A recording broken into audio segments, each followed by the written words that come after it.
Hi, welcome to my magical illustration series. This is the second episode.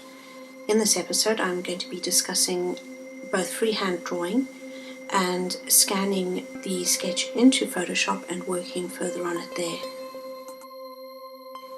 As you can see, I fast forwarded the process, or we'll be here for a few hours. I do take my time with some sketches, particularly ones where I want to capture a particular atmosphere.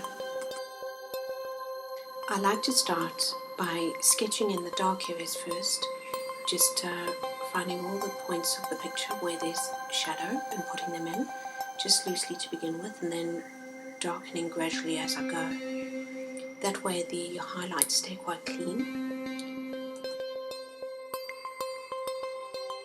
As I shade, I let my pencil follow the form of the object that I'm working on. The strokes, the lines that I make need to follow and not work against the object. For example, if I'm working on a rounded object, my lines will be more curved. If it's a flat object, my lines will be more straight.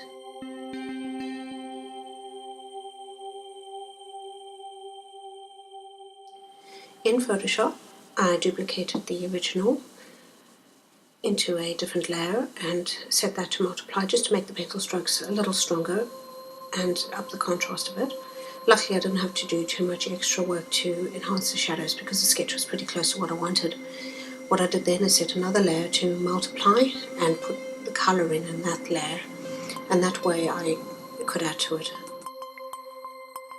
I love using different references and combining them into a picture, sometimes with unexpected results.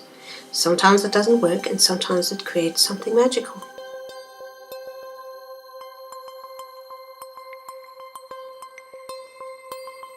If you're working from a photo for part of your illustration, you need to keep in mind that the light source needs to work for all the elements in your drawing.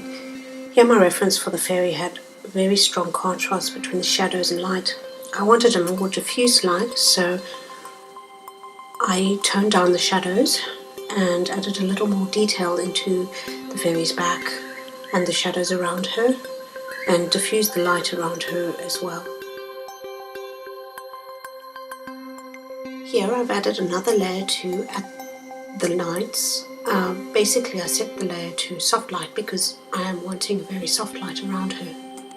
I used a gradient, but I wasn't happy with the way it's angled, so I transformed it into a spotlight by her foot just by warping it to the right shape. I've used a white light because most of the colour is actually in the shadows in the picture. I've used warm colours in the foreground, sort of golden colour. Midground is a sienna, lovely warm colour still, but a little muddier. And then in the background I've used more blues.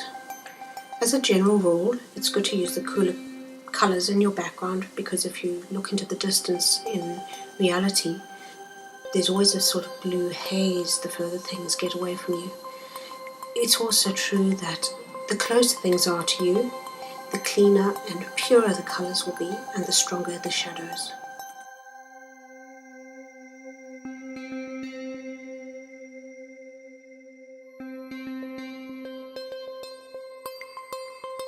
I didn't want the bright fuchsia that lined the fairy's wing. I thought it was too much of a distraction, so I blurred it and then removed it using an eraser tool in the colour layer.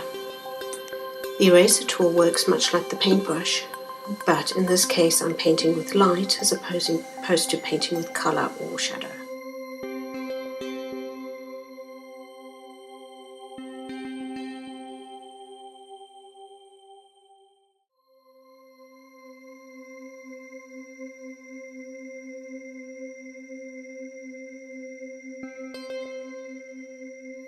I added a little more gradient to the background, strengthened the shadow there a little bit just to create more of a contrast for the fairy, and then it was pretty much finished, and here's the finished image.